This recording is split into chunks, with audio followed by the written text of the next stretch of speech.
Menelusuri kota Sydney tidak harus melulu hal-hal yang modern.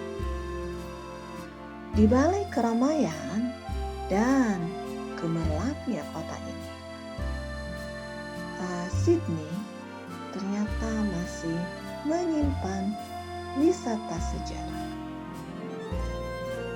Nah, sebagai generasi muda, memang selayaknya kita harus tahu sejarah.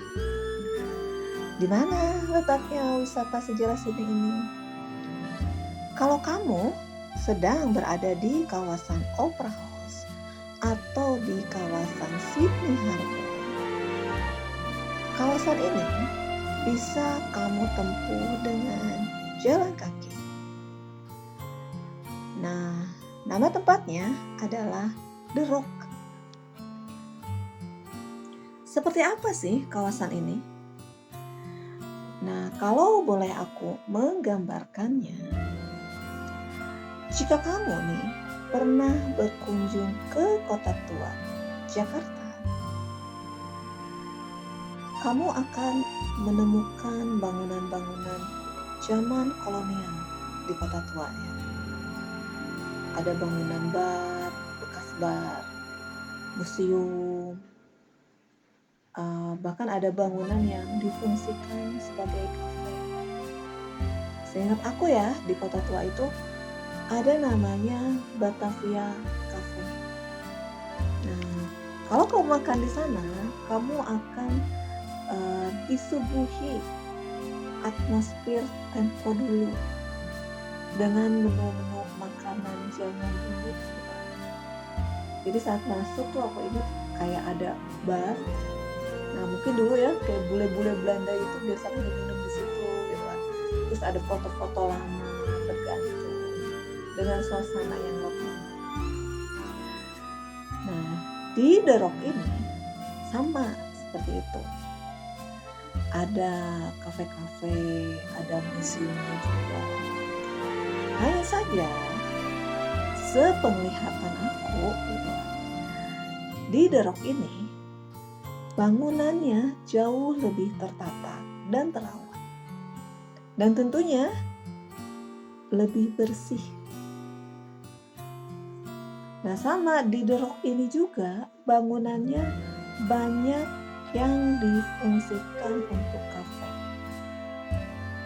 Nah, selain itu ada juga museum namanya The Rock Discovery Museum. Nah, di sekitar museum ini banyak nih spot fotonya. Salah satunya jadi favorit aku. Nah, apa aja sih yang ada di dalam museum ini? Nah, museum ini berisi barang-barang, di antaranya artefak yang jadi bagian sejarah juga. Nah, kalau boleh nih, aku gambarkan lagi ya.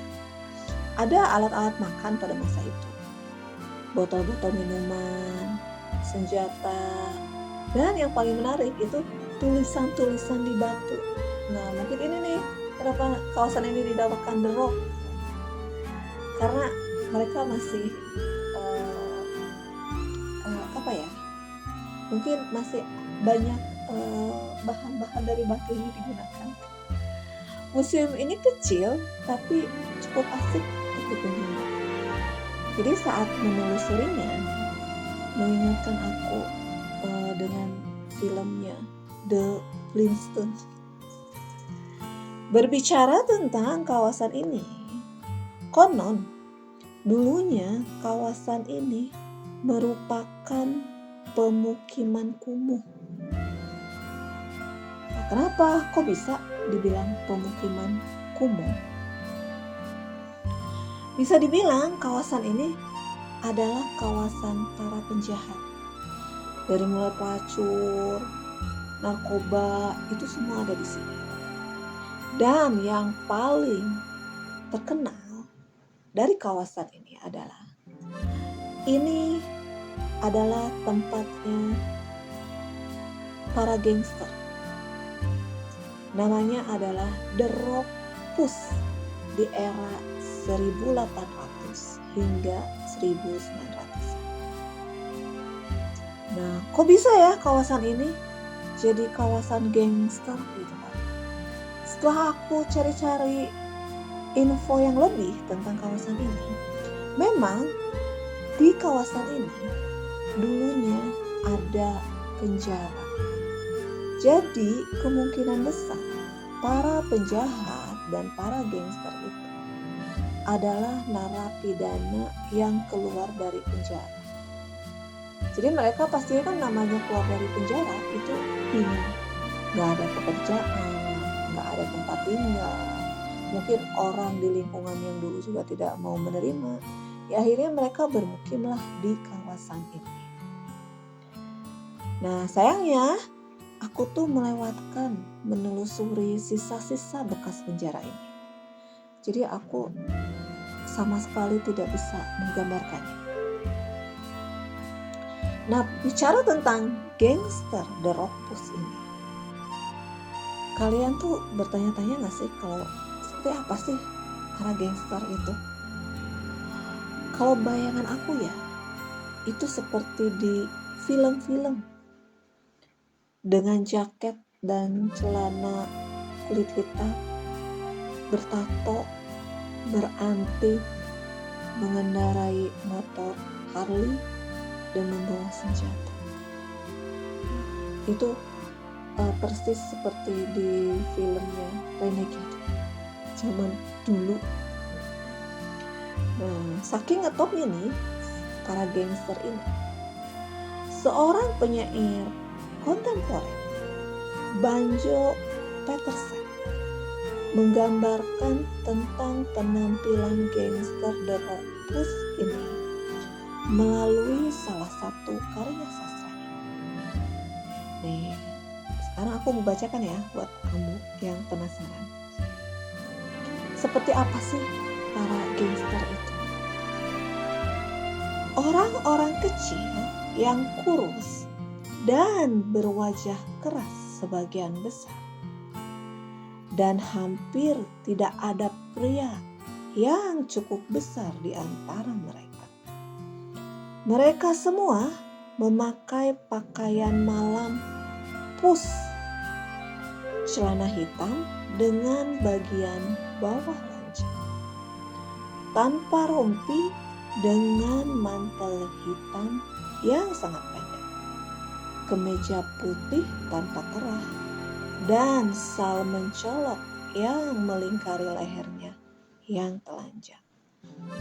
Sepatu boot mereka luar biasa, sangat tinggi di bagian tumit dan dipilih dengan segala macam warna di sisinya.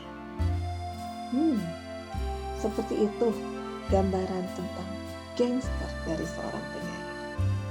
Pastinya ya di masa itu akan menyeramkan jika kita mengunjungi tempat ini. Tapi saat ini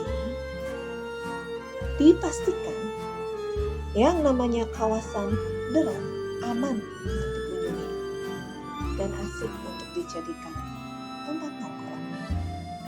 Beberapa bangunan sudah beralih fungsi menjadi kafe-kafe. Tapi keaslian dari bangunan ini tidak berubah karena pemerintah Australia melarang untuk merubah bangunan asli di kawasan The Rock ini. Nah, jika kamu berkunjung ke sini, jangan lupa untuk mendatangi First Impression Monument. Nah, monumen ini mempunyai 3 sisi patung dengan sosok yang berbeda, yang menggambarkan tentara dan penduduk. Jangan lupa untuk mengabadikan momen ini dan berfoto di sana. Nah, walaupun The Rock tidak begitu luas, tapi kalau kita mau menelusurinya dan mempelajari sejarahnya, kamu tidak akan bosan untuk berlama-lama di tempat ini. Karena pastinya suasananya itu loh, kamu akan dibawa ke masa-masa tempo dulu. Nah, jika kita berbicara sejarah, jangan pernah berpikir kalau kita tahu segalanya. Jadi tetaplah semangat mempelajari. Terima kasih sudah mendengarkan dan sampai jumpa.